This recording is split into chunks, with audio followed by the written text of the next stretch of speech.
This is things you might have heard from the Conversation Project. I am Jacob Payne, and we are coming on to you literally with breaking news. I literally went downstairs to refresh a cup of coffee, came back to find the news going right now, 5:32 a.m. Central Time.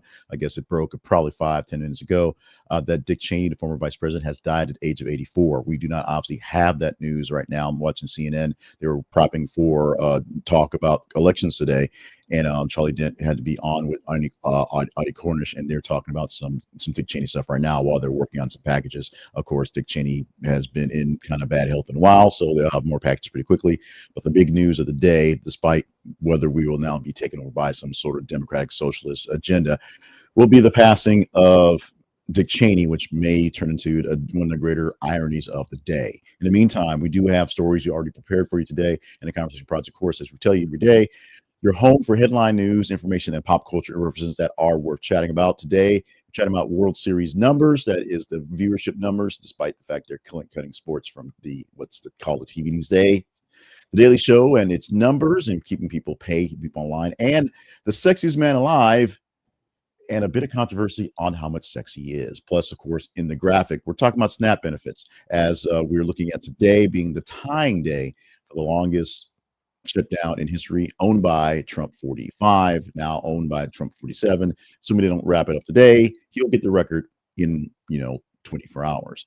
Those stories and more, 8 total stories for the day, plus a little long level that just sort of comes ironic on the day hearing about Dick Cheney's passing. We'll talk about towards the end why we missed yesterday and some milestones, some hits that we missed, and some misses that we definitely are glad that did not get hit. So let's get into the stories for today, going in for 8 stories for you for this day. I'm still thinking it's October. It is the 4th day of November 2025. We open right up with SNAP benefits. That's USDA is ordering grocery stores to end any special discounts for SNAP shoppers. The SNAP equal treatment rule has been put into effect, reminding folks by the USDA, warning that special discounts exclusive for SNAP shoppers violate the program's rules. Even during the shutdown, trying to get people a little extra when they have a little less is not valid for legalities. It just is not. The agency's email followed reports of stores trying to cushion families as benefits were disrupted. USDA says targeted promos create unequal pricing for those folks. They are getting a benefit, so they're getting that from the government, and so that is the benefit on its own. Trying to make it better for those shoppers is not valid. Other outlets are framing the directives as punitive amid the food assistance freeze.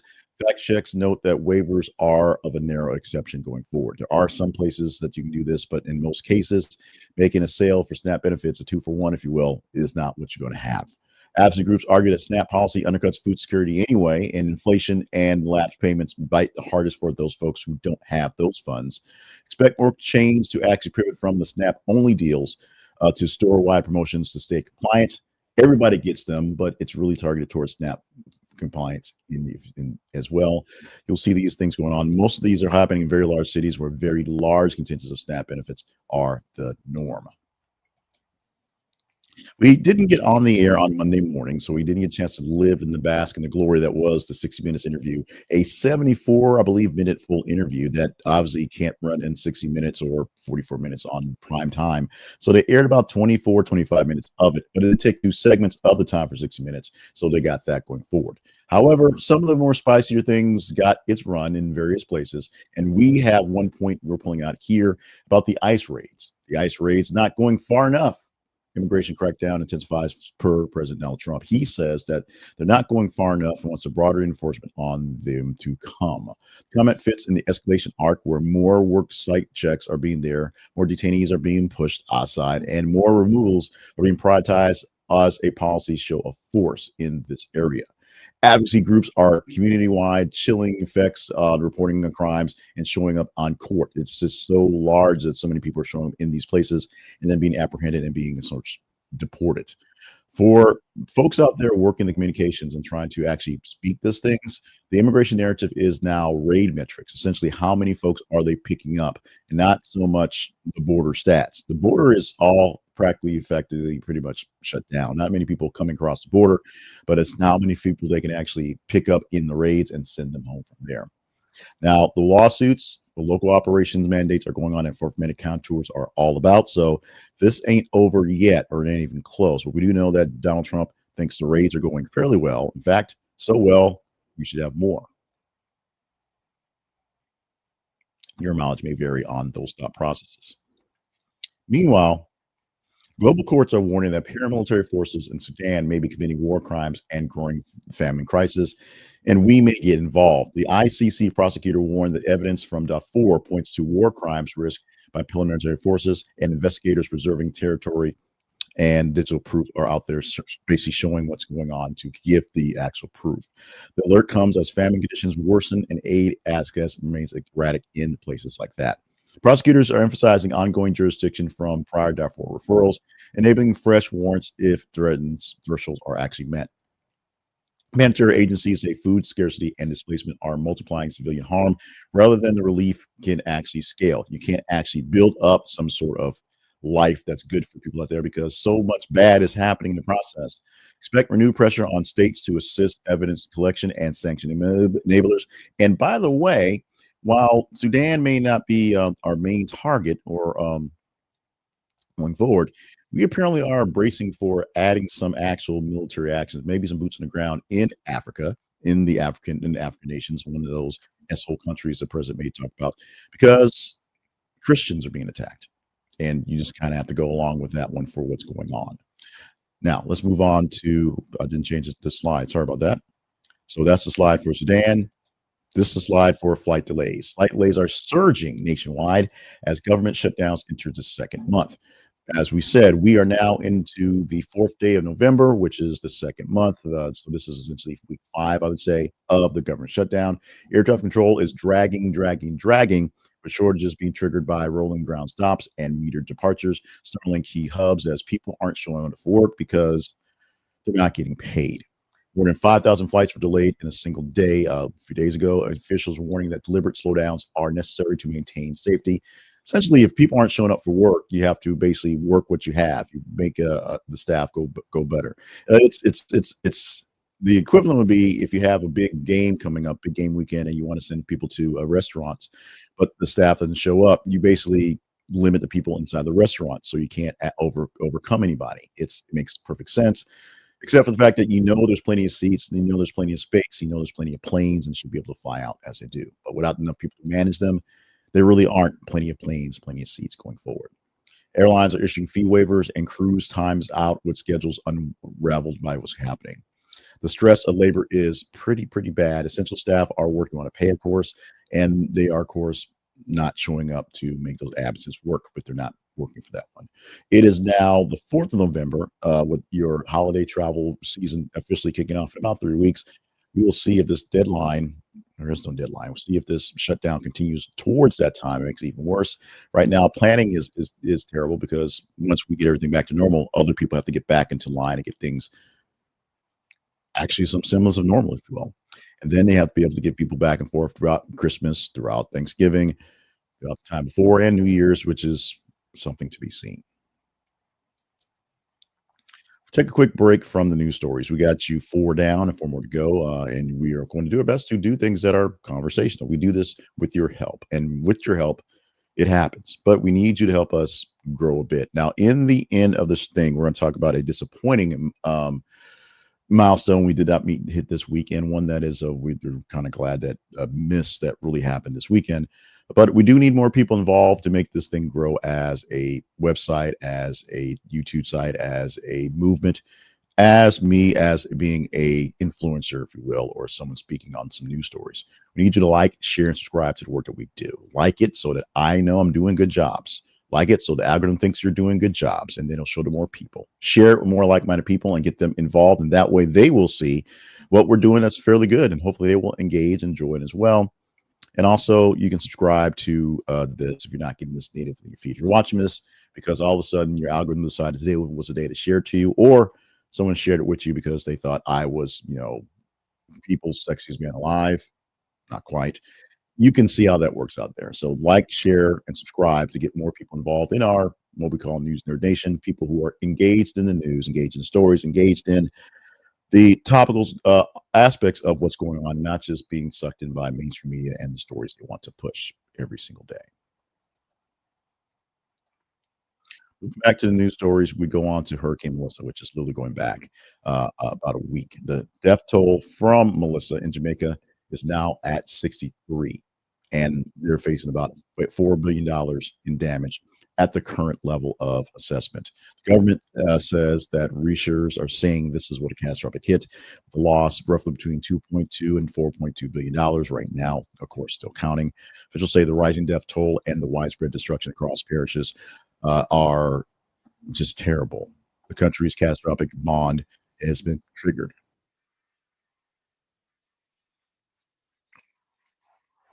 84 doors are still strained. Landslides and power outages and slow assessments to get into some areas. One of the things about Jamaica that makes it so beautiful is that it is an island. It's an island that is littered with various mountains and ranges and things like that that just give beauty to folks that get to travel and see there. It's not just the waters and beaches, but it's the mountains. Those mountains and those high areas are hard to get to when there are landslides, when there are power outages, and when things are down. Storms path continue to threaten parts of Cuba and Bahamas moving forward, with flooding surges going on there. It's not quite gone yet, but it is a big deal to deal with for your Melissa damage in Jamaica. Long rebuilding and housing projects and hospital capacity will be first order priorities for what's going on right now. Let's talk about some numbers that are actually better to talk about, more fun numbers that have. And these are game seven numbers for the seventh game of the World Series, which was won by the Dodgers over the Blue Jays a few days ago. Game seven averaged over 26 million viewers, the most watched World Series game since 2017 for Fox and early Nielsen numbers. The Dodgers thriller over the Blue Jays featured global stars, lifted MLB's postseason profile, and had several uh, bits of just rampage and excitement over some quality years of baseball in the last couple of batches. Sports media analysts say the decisive win format and the decisive game format and the late inning drama in many of these games drove casuals tune in, especially for the game seven. Expect some strong numbers to feature in the rights and negotiations for next season and add packages. It's going to cost TVs more people to watch it. TVs more people watch it. This is going to cost the TV people more money to pay for it in the future because they have the numbers, and we will see how that plays out. Now, international interest was big as well because of many of the pitchers, both Otani and Morimoto. But Otani, of course, being the best guy in baseball, period, hitting home runs and throwing pitches that were pretty amazing throughout the series. We'll see what happens and how much talent will actually cut across the border from something like this as well in the future. Also, numbers, also big money going to Jon Stewart as the Daily Show will extend his hosting gigs through December 2026. Another full year of Comedy Central renewing Jon Stewart for 1 week a day, 1 week a day, 1 day a week, 1 day a week. Yeah, that's it. He'll keep hosting for the Mondays and for executive producing and also doing some specials as he goes on. The show is going to credit his return with the best quarterly ratings they've had in years. And this is with the correspondent sharing duties from Tuesday to Thursday. He's not the one doing all the work, which actually is a good thing, spreading it around and has a lot of very talented people doing the show alongside of him. But having him be the lead and bring in the Monday show is something that's been good for Comedy Central and the world, if you will. In an unstable late night market where basically everybody's essentially going to get fired in the next 18 months, having Jon Stewart there as a stalwart is a good thing. He nodded to viewers on air after the announcement saying, thank you so much for what's going on. Election specials are coming up for next year because there's big reasons why they went to 2026. Will he stick around to 2028 to see what's going to happen then? We will have to see. And People has announced its sexiest man alive in 2025, and it is Jonathan Bailey, revealed last night on Tonight Show starring Jimmy Fallon. And if you're wondering who the hell is Jonathan Bailey, like I was, you are apparently not in the know and not in the loop because the actor had a great year. He was in Wicked, then will be in Wicked 2, Electric Boogaloo. He is a big Bridgerton guy. He's also in Fellow Travelers, high profile franchise for film and feeling mainstream recognition. Now, here's the thing where things get a little odd. Bailey leaned into the humor of the honor while spotlighting that he is the very first gay person nominated as Six Man Live. He is now spotlighting the LGBTQ plus community and put a pin into his philanthropy as well for those causes. as a gay person voted sexiest man alive. Feature stresses the stage roots and grounded persona as part of his appeal. The pick keeps people's tradition of blending pop culture heat with legacy star power. As I said, he is the man, sexiest man alive, and well, your mileage may vary. We're going to talk in a minute a bit deeper as the breaking news story right now is basically overtaking what all the stations were coming on the air to talk about in mainstream media and to talk about the voting going today. Now they're talking about Dick Cheney. That'll be a couple hours worth of talk until they can start seeing some polls open. But right now, I want to talk to you about ground news because it's more or less perfect time. Ground news is your source for greater news or more news to find greater issues in the stories you have. What they do is they aggregate news stories from across the internet's all sources, literally. You can literally do your own research by seeing what people are covering and seeing from their perspective how they're being covered. Ground news will tell you what a specific outlet or specific podcast is doing to lean in towards a specific viewpoint, how they're doing their best to sell you on what they're selling, if you will, and how they may be doing their best to sell you off other things that are going as well. Their blind spot feature as part of the Advantage Plan is a big deal because you can see what stories of particular events are being pushed specifically by a liberal or a conservative view so that you see more of it and less of other things. And a great deal we have for you with that is to go to our website link. This is a conversationproject.com/ground news. This is a conversationproject.com/ground news. And what you see there is a great deal. 40% off the Advantage Plan. And it gives you their news, their great big news package for less than $10 a month. Also, $40 off their basic plan, which makes that less than $1 a month. Get the news that you deserve, and you deserve better news, better access by going to Ground News. Conversation Project lives online at this. It's conversationproject.com.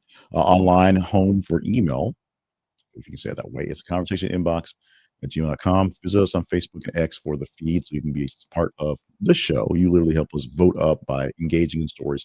Let us know what stories are worthy of chatting up.